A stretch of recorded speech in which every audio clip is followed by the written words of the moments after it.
عليكم ورحمة الله وبركاته. الحمد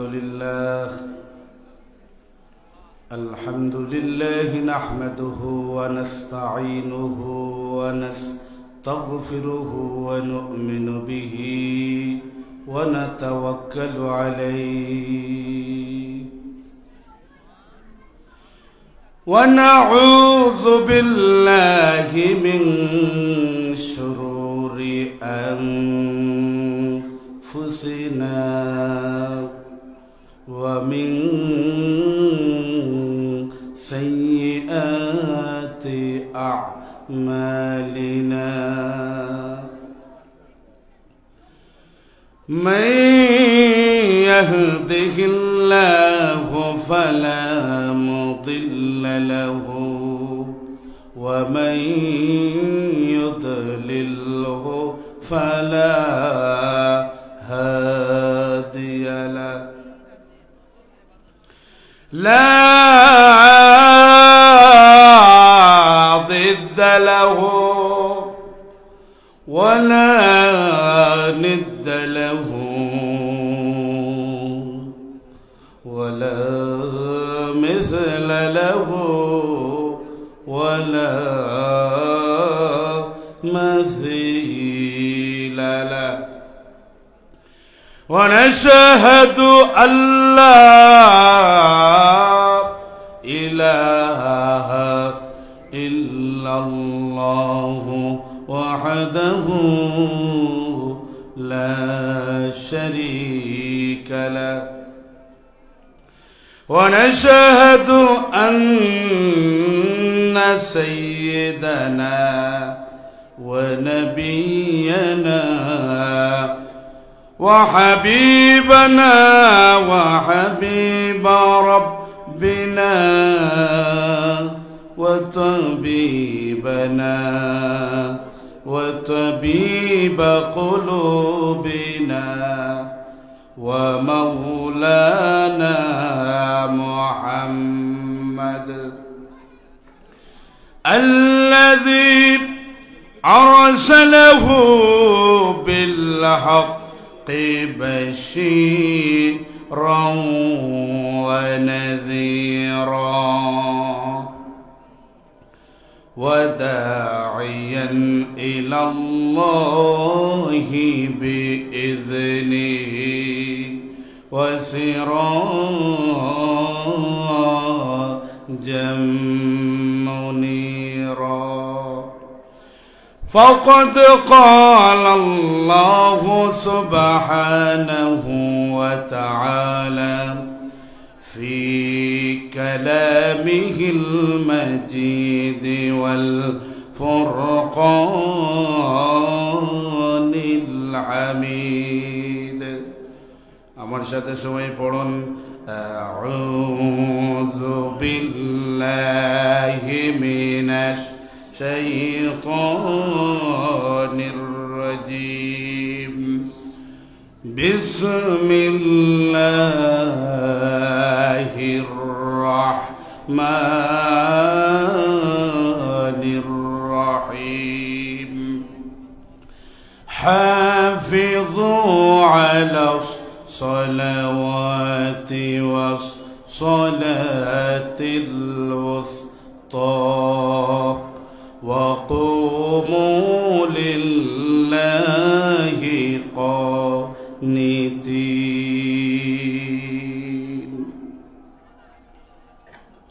وعن أنس بن مالك رضي الله تعالى قال فرضت على النبي صلى الله عليه وسلم ليلة أسري به الصلوات 50 ثم نقصت حتى جعلت 5 ثم نودي يا محمد إنه لا يبدل القول لدي وإن لك بهذه 55 أو كما قال عليه الصلاة والسلام إن الله وملائكته يصلون على النبي يا أيها الذين آمنوا صلوا عليه وسلموا تسليما اللهم صل على سيدنا مولانا محمد وعلى آل سيدنا مولانا محمد প্রাণ খুলে মোহাব্বতের সহিত পড়ি আল্লাহুম্মা সাল্লি আলা সাইয়্যিদিনা মাওলানা মুহাম্মদ ওয়া আলা আলি সাইয়্যিদিনা মাওলানা মুহাম্মদ লা ইলাহা ইল্লাল্লাহ লা ইলাহা ইল্লাল্লাহ লা ইলাহা সুবহানাল্লাহ ওয়ালহামদুলিল্লাহ লা ইলাহা ইল্লাল্লাহ সুবহানাল্লাহ walhamdulillah la ilaha la ilaha illallah muhammadur rasulullah ashhadu an la ilaha illallahu wahdahu la sharika lah wa ashhadu anna muhammadan abduhu wa rasuluh astaghfirullah الله غفور رحيم أستغفر الله الذي لا إله إلا هو الحي القيوم وأتوب إليه ولا حول ولا قوة إلا بالله العلي العظيم الحمد لله ঐতিহ্যবাহী ইমাম বুখারী রহমাতুল্লাহ আলাইহি সমাজ কল্যাণ কর্তৃক আয়োজিত আজকের ঐতিহাসিক তাফসিরুল কোরআন মাহফিল ও দোয়া মাহফিলের সম্মানিত সদর মুহতারাম সভাপতি হযরত উলামায়ে কেরাম মুরব্বিয়ানে আযম প্রত্যন্ত অঞ্চল থেকে আগত ইসলাম প্রেমিক কোরআন প্রেমিক সুন্নাহ প্রেমিক নবী প্রেমিক তাওহীদি জনতা মুসলিম জনতা বিশেষ করে ঐতিহ্যবাহী আগর আতরের রাজধানী খ্যাত সুজানগরের পিতৃতুল্য মুরব্বিয়ানে কেরাম যুব সমাজ সর্বস্তরের জনসাধারণ দিনদার ইমানদার আল্লাহওয়ালা মুত্তাকি পরেজগার ভাইরা পর্দার অন্তরালে অবস্থানরতা সম্মানিতা মায়েরা মেয়েরা বোনেরা সর্বপ্রথম মহান আল্লাহ সুবহানাহু ওয়া তাআলার অসংখ্য অগণিত লাখ কোটি শুকরিয়া আদায় করছি, যেই রব্বুল ইজ্জত ওয়াল জালাল আমাদেরকে আজকের মুতাবাররক রজনী লাইলাতুন নিসফে মিন শাবান, শাবান মাসের 15 তারিখের আজকের রজনীতে আল্লাহ রব্বুল ইজ্জত ওয়াল জালাল আমাদেরকে জান্নাতি পরিবেশে একত্রে বসার, কথা বলার এবং কথা শোনার শুকর আদায় করছি অন্তরস্থল থেকে। প্রাণ খুলে মহব্বতের সহিত সমস্বরে আমরা সবাই পড়ছি আলহামদুলিল্লাহ। সম্মানিত সুজানগরবাসী, যারা আলেম আছেন, আপনারা আমার খুতবার মধ্যে কোরআনে কারীমের একখানা আয়াত এবং একখানা হাদিস পাঠের মাধ্যমে, অধ্যয়নের মাধ্যমে আপনারা বুঝতে পেরেছেন যে আমার আজকের আলোচনার বিষয় হলো সালাত, নামাজ, ফদিলাতুস সালাহ, আহমিয়াতুস সালাহ, নামাজের গুরুত্ব, নামাজের ফদিলা, এই সম্পর্কে আলোকপাত করার জন্য বলা হয়েছে। অতি স্বল্প পরিসরে মুলাহাজাত স্বরূপ, সামারাইজ স্বরূপ, সারমর্ম এবং সারগর্ব এই আয়াতে কারিমা সংক্ষিপ্ত তাফসীর আপনাদের সম্মুখে উপস্থাপন করব। আল্লাহ রব্বুল ইজ্জত ওয়াল জালালের কাছে তৌফিক কামনা করছি। ওয়ামা তৌফিক ইল্লা বিল্লাহ আলাইহি তাওয়াক্কালতু ওয়া ইলাইহি উনীব। সম্মানিত উপস্থিতি, অসংখ্য অগণিত মানুষের মধ্য থেকে আল্লাহ রব্বুল ইজ্জত ওয়াল জালাল আপনাদেরকে মহব্বত করেছেন, ভালোবেসেছেন, সিলেকশন করেছেন। আল্লাহ রব্বুল ইজ্জত ওয়াল জালালের কাছে আপনারা প্রিয় পাত্র হতে পেরেছেন বিদায় আল্লাহ রব্বুল ইজ্জত ওয়াল জালাল আপনাদেরকে জান্নাতের বাগানে বসার তৌফিক দিয়েছেন। এই জন্য কালিমাতুশ শুকর আদায় করছি আলহামদুলিল্লাহ। আমাদের দেশে অনেক চালাক লোক আছেন যারা বলবেন যে ওয়াজ মাহফিলে গিয়ে কি লাভ হবে, কারণ আমরা তো সোশ্যাল মিডিয়ার মাধ্যমে দেখতে পাচ্ছি, ওয়াজ তো শুনতেই পাচ্ছি। আবার আরেক শ্রেণীর ভাইরা আছেন যে এই মাহফিলের প্যান্ডেলে গিয়ে লাভ কি হবে, আমরা তো কম্বলের ভিতরে থেকে থেকে কোরআন সুন্নাহর কথাগুলো শুনতে পারছি, তাহলে আর এই মাহফিলের ময়দানে এসে এখানে ঠান্ডার মধ্যে বসে লাভ কি? এই ধরনের চিন্তা চেতনা অনেকের মধ্যে আছে না নাই? আছে। আমি একটা উদাহরণের মাধ্যমে আপনাদেরকে বুঝাতে চাই। যেমন ধরুন,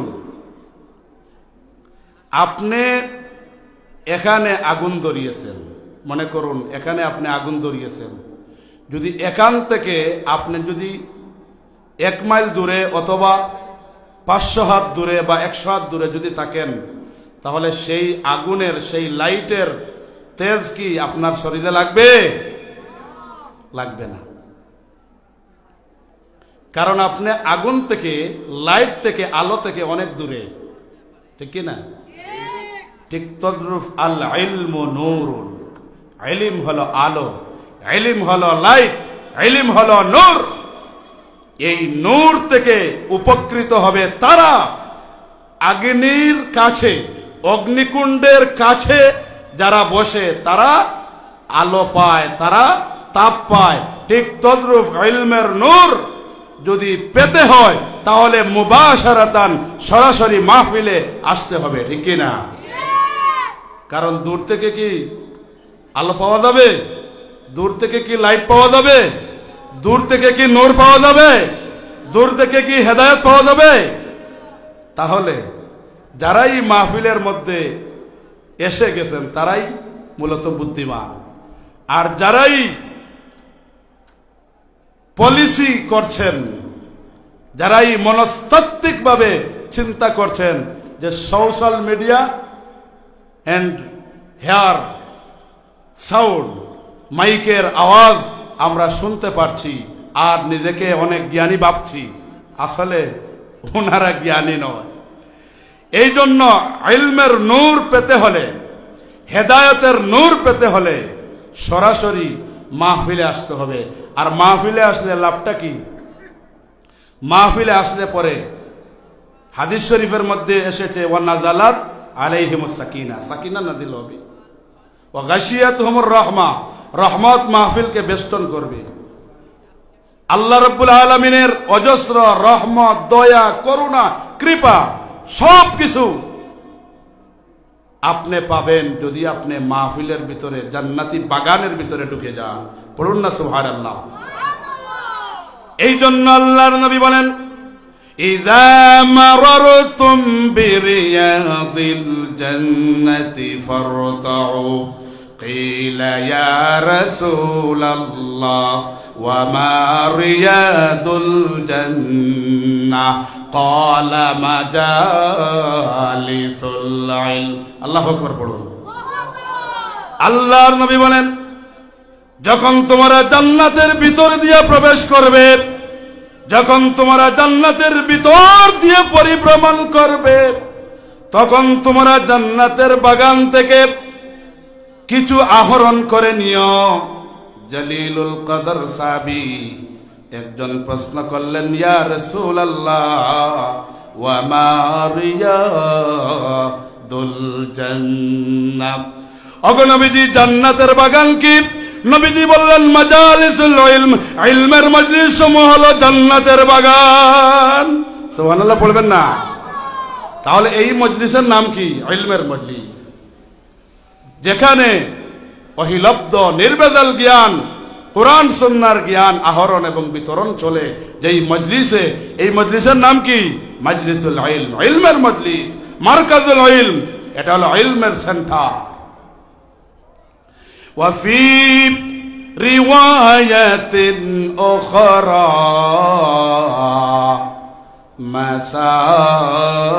مساجدها, অন্য বর্ণনায় এসেছে আল্লাহর নবী বলেছেন, দুনিয়ার সকল মসজিদ সমূহ হলো জান্নাতের বাগান।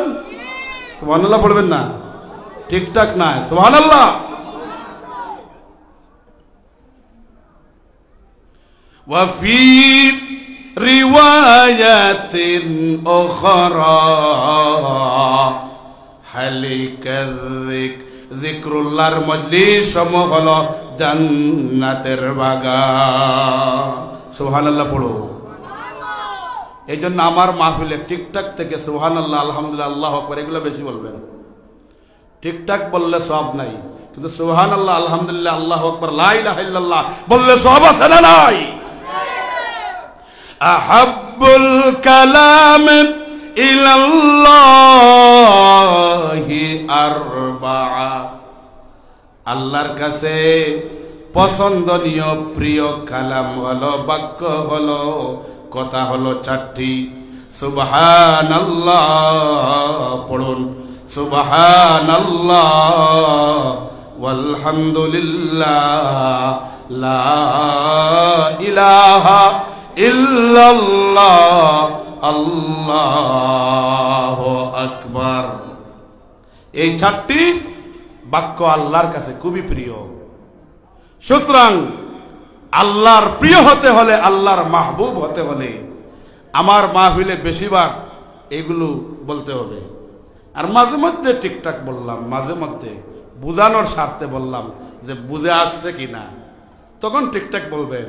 কিন্তু সব সময় সুবহানাল্লাহ নাই, আলহামদুলিল্লাহ নাই, আল্লাহু আকবার নাই, লা ইলাহা ইল্লাল্লাহ নাই, ঠিকঠাক ঠিকঠাক, এটার পক্ষে আমি না। বুঝেছে? এই জন্য এই মাজলিসটা তো করছেন সওয়াবের জন্য, ভালোর জন্য। এই জন্য সবকিছু ব্যালেন্স করে আমাদেরকে কথা বলতে হবে। এইভাবে আমাদের হ্যাবিটেশনের পরিবর্তন ঘটাতে হবে। তাহলে নিঃসন্দেহে ভূমিকা স্বরূপ আমি যে কথাটি বললাম, তাহলে এটা কি? জান্নাতের বাগান। পড়ুন না সুবহানাল্লাহ। তো জান্নাতের বাগানে সবাই কি বসতে পারবে? সবাই কি ইলমের নূর সবাই কি গ্রহণ করতে পারবে? অগ্নিকুণ্ডের আলো থেকে যেমন দূরে থেকে অগ্নিকুণ্ডর তাপ শরীরে লাগে না, ঠিক তদ্রূপ মুবাশারাতান ডাইরেক্টলি মাহফিলে না বসলে ইলমের নূর কলিজার ভিতরে ঢুকে না, ঠিক কিনা? এই জন্য ইলমের নূর কলিজার ভিতরে ঢুকাতে চাই কি চাই না? কারণ ইলমের নূর কলিজার ভিতরে ঢুকে গেলে হেদায়েত পেয়ে যাবেন, ইবাদত বন্দেগী করার প্রতি আগ্রহ উদ্দীপনা বেড়ে যাবে। বলুন সুবহানাল্লাহ।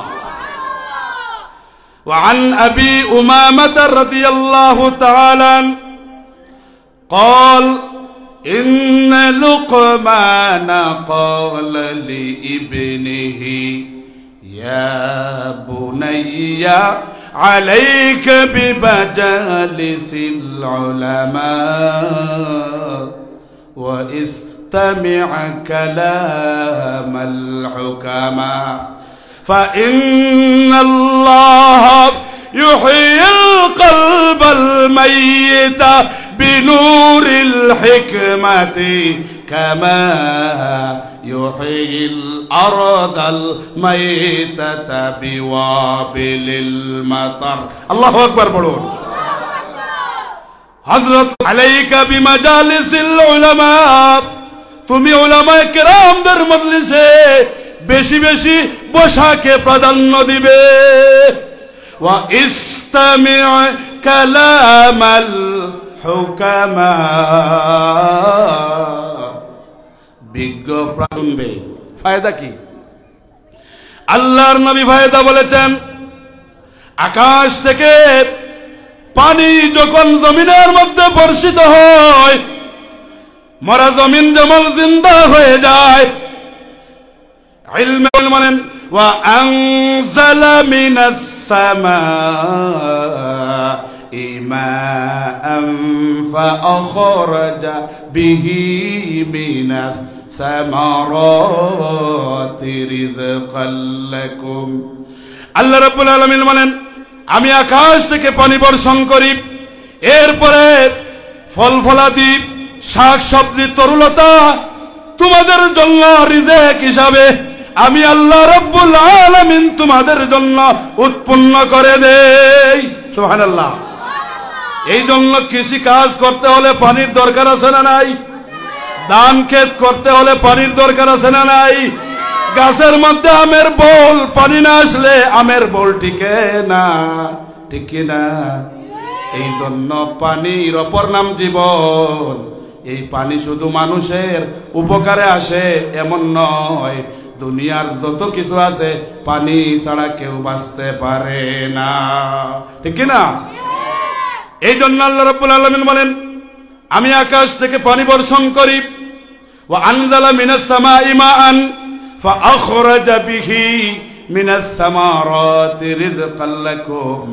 আর এই পানির মাধ্যমে তোমরা কৃষি কাজ করো, জমিনকে ক্ষেতের জন্য কৃষি কাজের জন্য তোমরা উর্বর করো, আর যখন তোমরা কিছু রোপণ করো এখান থেকে ফল ফলাদি হয়, আমি আল্লাহ রাব্বুল আলামিন তোমাদের রিজেক হিসাবে এইগুলো আমি উৎপন্ন করে দেই। সুবহানাল্লাহ পড়ো। এই জন্য আল্লাহর নবী উদাহরণ দিলেন, আকাশ থেকে পানি বর্ষণ হলে যেমনি করে মরা জমিন জিন্দা হয়ে যায়, কৃষিকাজের জন্য উপযোগী হয়ে যায়, ঠিক তদ্রূপ উলামায়ে কেরামদের মজলিসে বসলে, উলামায়ে কেরামদের কথাগুলো শুনলে, ইলমের নূর দিয়া, হিকমতের নূর দিয়া আল্লাহ রাব্বুল আলামিন মুমিনের মরা দিলগুলো জিন্দা করে দেয়। সুবহানাল্লাহ পড়ুন। মুমিনের মরা দিল কেমনে জিন্দা হয়? মুমিনের মরা দিলগুলো যখন জিন্দা হবে তখন মুমিন নামাজ পড়তে মজা লাগবে, রোজা রাখতে মজা লাগবে, যাকাত দিতে মজা লাগবে, হজ করতে মজা লাগবে, ভালো কাজ করতে মজা লাগবে, সমাজ কল্যাণমূলক কাজ করতে মজা লাগবে। মুমিন খারাপ কাজ ছেড়ে দেবে, ভালো কাজ বেশি বেশি করবে। এই জন্য ইলমের নূর ঢুকাইতে হলে মাহফিলের ভিতরে আসতে হবে কি হবে না? বলুন হবে কি হবে না? তাহলে ইলমের নূর পেতে হলে ডাইরেক্ট কোথায় আসতে হবে? মাহফিলের মধ্যে আসতে হবে। সুতরাং ভূমিকা স্বরূপ আর বলতে চাচ্ছি না। আমার খুতবার মধ্যে সূরাতুল বাকারার 238 নং আয়াতে কারিমা আপনাদের সম্মুখে তেলাওয়াত করেছি। আপনারা জানেন পবিত্র কোরআনে কারিম কয় পারা? সবাই বলুন 30 পারা। সবাই বলুন পবিত্র কোরআনে কারিম কয় পারা? 30 পারা। এই 30 পারার মধ্যে সূরা কয়টা? 114টি। সবাই বলুন সূরা কয়টি? 114টি।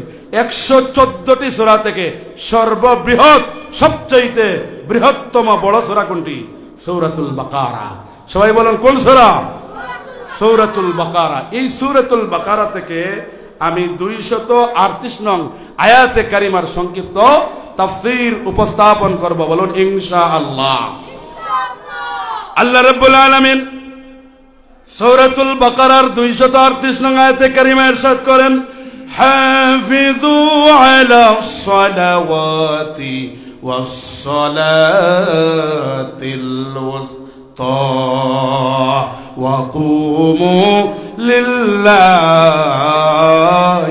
কানিতিন। আল্লাহু আকবার বলুন।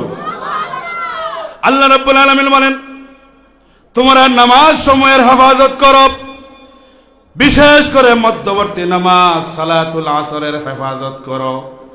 ওয়া কুমু লিল্লাহি কানিতিন। আর যখন তোমরা নামাজের জন্য দাঁড়িয়ে যাবে তখন তোমরা বিনীত হয়ে, পোলাইটলি এন্ড জেন্টালি, অর্থাৎ বিনয়ের সাথে, খুজু খুশুর সাথে, বিনীত হয়ে, নীরব নিতর নিস্তব্ধ ভাবে, একাগ্র চিত্তে তোমরা আল্লাহর জন্য নামাজে দাঁড়িয়ে যাও। এই আয়াতে কারিমার প্রথম মেসেজ হলো, আল্লাহ বললেন নামাজ সমূহের হেফাজত করো। যারা মাদ্রাসার ছাত্র আছেন বুঝবেন, সালাতুন হলো এক বচন, এক ওয়াক্ত নামাজকে বলে সালাত। আর সালাতুন এর জমা হলো বহু বচন, হলো প্লুরাল নাম্বার হলো সালাওয়াত। তাহলে সালাওয়াত মানে হলো নামাজ সমূহ। নামাজ এক ওয়াক্ত না 5 ওয়াক্ত? সবাই বলুন নামাজ কয় ওয়াক্ত? নামাজ 5 ওয়াক্ত। এই জন্য আল্লাহ রাব্বুল আলামিন বহু বচন শব্দ ব্যবহার করলেন। আল্লাহ রাব্বুল আলামিন বলেন, হাফিজু আলাস সালাওয়াত, তোমরা নামাজ সমূহের হেফাজত করো। এর মানে 5 ওয়াক্ত নামাজ সমূহের হেফাজত করো। সুবহানাল্লাহ পড়বেন না? এরপরে আল্লাহ রাব্বুল আলামিন আয়াতে কারিমার শুরুতে 5 ওয়াক্ত নামাজ হেফাজতের কথা বললেন। এখানেই তো যথেষ্ট ছিল। এরপরে আল্লাহ রাব্বুল আলামিন বিশেষ করে সালাতুল ওয়াসতা, মধ্যবর্তী নামাজ সালাতুল আসরের কথা আবার কেন বললেন? কারণ আগেই তো 5 ওয়াক্ত ঢুকে গেছে, এরপরে কেন আবার আসরের কথা বললেন? এই আয়াতে কারিমান নাজিলের পিছনে হিকমত আছে না নাই? একটা হিকমত আছে। এই আয়াতে কারিমান নাজিলের পিছনে একটা শানে নুজুল আছে, যেই প্রেক্ষাপটে এই আয়াতে কারিমা নাজিল হয়েছে। আল্লাহর নবীর সাহাবায়ে কেরাম দিনের শেষ ভাগে ব্যবসা বাণিজ্য কাজে বিজি ব্যস্ত হয়ে যাওয়ার কারণে উনারা সালাতুল আসরের নামাজ দেরি করে পড়তেন, এমনকি মাগরিবের সময়ের উপক্রম হয়ে যেত। এরপরে আল্লাহ রাব্বুল আলামিন অত্র আয়াতে কারিমা নাজিল করে বললেন, হে আমার সাহাবায়ে কেরাম, আমার নবী বলেন আমার আল্লাহ আয়াতে কারিমা নাজিল করেছেন, আজ থেকে সালাতুল আসর দিনের শেষ ভাগের নামাজ ব্যবসা বাণিজ্যের কারণে বিলম্ব করে পড়া যাবে না। নির্দিষ্ট সময়, নির্ধারিত সময়, ওয়াক্ত মতো টাইম টেবিল পড়তেই হবে। সুবহানাল্লাহ পড়ুন। এই জন্য বিভিন্ন জায়গায় দেখা যায় ওয়াজ মাহফিল, এটাকে কেন্দ্র করে আসরের নামাজ এত বিলম্ব করে পড়া হয়, মাগরিবের সময় হয়ে যায়, ঠিক কিনা? এই জন্য এই অপসংস্কৃতি থেকে বাইর হতে হবে কি হবে না? হ্যাঁ ঠিক আছে, আপনারা নামাজ একটু দেরি করবেন, কিন্তু এমন যাতে না হয় যে এই আসরের নামাজের পরে মাগরিবের সময় আর 10-15 মিনিট থাকে, এইরকম যাতে না হয়। এইরকম আমাদের সমাজে অনেক মাহফিলে হয় কি হয় না? ব্যবসায়ীদের মধ্যে তো হয়, এটাই তো আল্লাহ রব্বুল আলামিন আয়াতে কারিমা নাজিল করে বলেছেন। কিন্তু দেখা গেছে অনেক ভালো কাজেও এইরকম আসরের নামাজ আমরা বিলম্ব করে পড়ি, ঠিক না? এই জন্য এই আয়াতে কারিমা নাজিল হওয়ার পর, এই আয়াতে কারিমা নাজিল হওয়ার পর থেকে আল্লাহর নবীর সাহাবায়ে কেরাম আর কখনো দীর্ঘ করে বিলম্ব করে আসরের নামাজ আদায় করেন নাই। সুবহানাল্লাহ পড়বেন না? এরপর আয়াতের শেষাংশে আল্লাহ বললেন, যখন নামাজের মধ্যে দাঁড়াও, বিনীত হইয়া দাঁড়াও, পলাইটলি এন্ড জেন্টালি, বিনীতভাবে দাঁড়াও, বিনয়ের সাথে দাঁড়াও।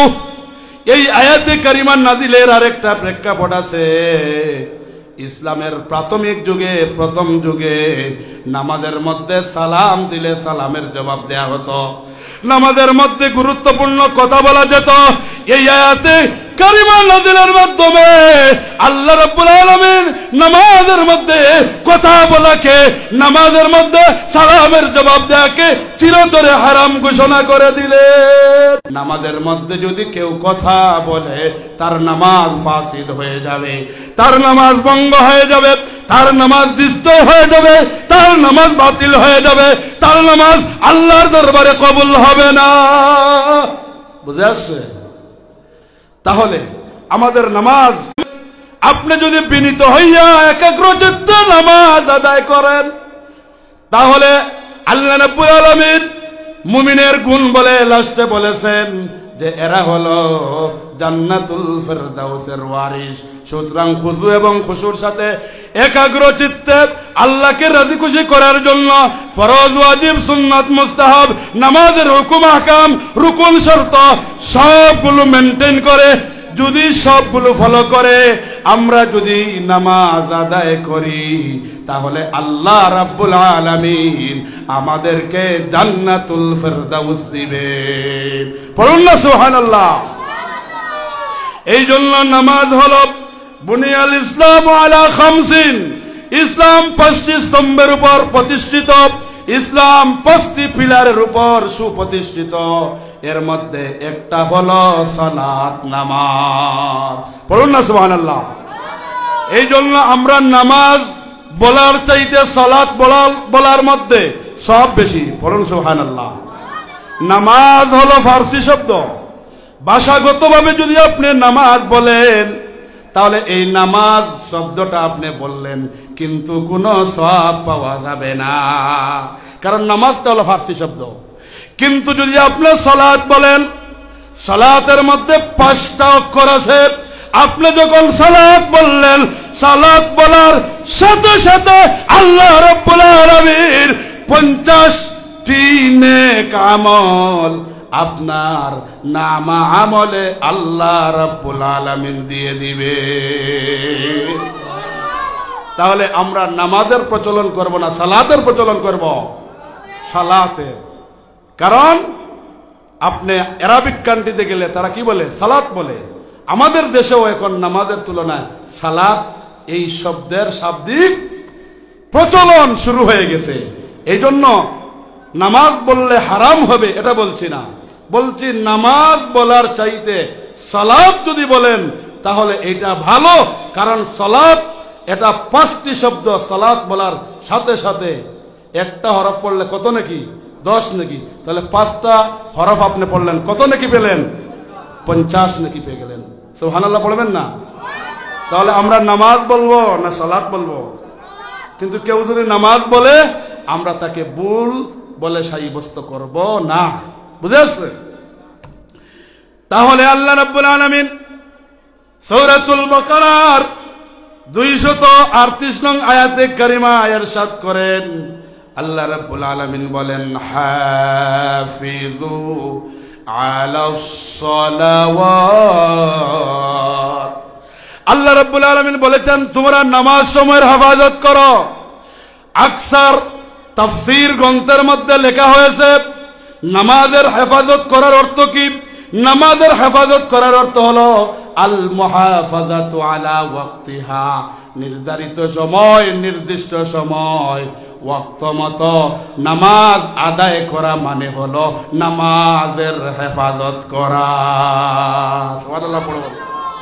এখন বুঝতে পারছেন তো? আল্লাহ বললেন নামাজ সময়ের হেফাজত করো, এর মানে কি? এর মানে হলো নির্দিষ্ট সময় নির্ধারিত সময় ওয়াক্ত মতো 5 ওয়াক্ত নামাজ আদায় করো। নামাজের পরেও করতাম নি আবার, দেখরানি সময় বাড়াই গেছে। আচ্ছা, নামাজের পরে বক্তা খেতে আইসন নি? আচ্ছা, এখন আমার বাইয়ে কইটা নামাজ বাদ দেও বুঝিল কিছু খাওয়া লাগবে। আল্লাহ, হ্যাঁ চাহিদা তো ঠিক আছে, আমরা তো ডেইলি 2টা 3টা মারিয়া, আপনারা দোয়া না করলে তা পারি আর নি, ডেইলি চিল্লাই আর যে আপনারা দোয়া করার দেখিও তো এলা চিল্লাইতাম পারি আর। হ্যাঁ, লিল্লাহি রাব্বিল আলামিন 2003 সাল থেকে মাঠে আজ অবধি কেউ বলতে পারবে না 1 টাকার কন্ট্যাক্ট করেছি। আমরা কন্ট্যাক্টই বক্তা নয়, যা দেয়া হয় খাম দেখি না, পকেটে ঢুকাই আর ওয়াজ মাহফিলকে পেশা হিসাবে ব্যবহার করি না। আমার পেশা আছে, আমি মাদ্রাসার প্রিন্সিপাল। সুতরাং এই ওয়াজ মাহফিলকে আমরা পেশা হিসাবে এটা ব্যবহার করি না, ওয়াজ মাহফিলকে হেদায়েতের মাধ্যম হিসাবে আমরা ব্যবহার করি। এই জন্য ওয়াজ মাহফিল হেদায়েতের মাধ্যম হবে, এটা পেশা হতে পারে না, এটা দাওয়াতু ইলাল্লাহ, এটা দাওয়াতি কাজ। সুতরাং আসুন আমরা সালাতুল ইশার নামাজ আদায় করে ইনশাআল্লাহ এই আয়াতে কারিমার তাফসীর আপনাদের সম্মুখে বলার চেষ্টা করব। ওয়ামা তৌফিক ইল্লা বিল্লাহ ওয়া আখিরু দাওয়ানা আনিল হামদুলিল্লাহি রাব্বিল আলামিন। আমরা নামাজের জন্য প্রস্তুতি হয়ে যাই ইনশাআল্লাহ।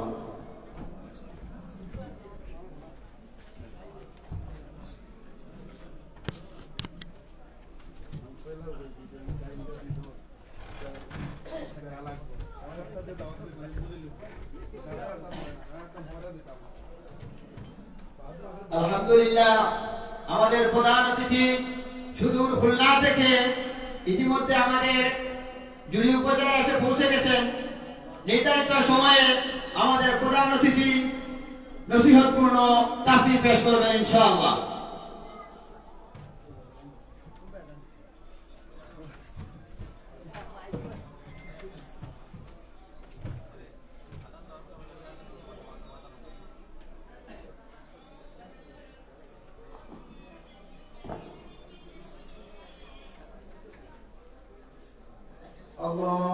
আল্লাহু আকবার,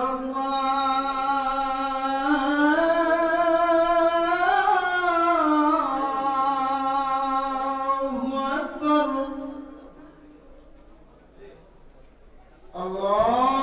আল্লাহু আকবার,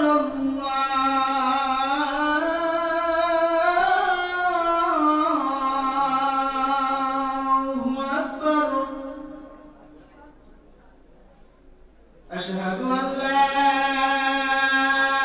إله إلا الله.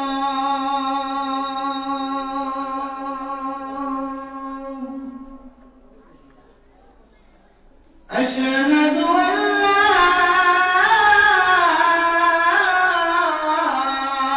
إله إلا الله.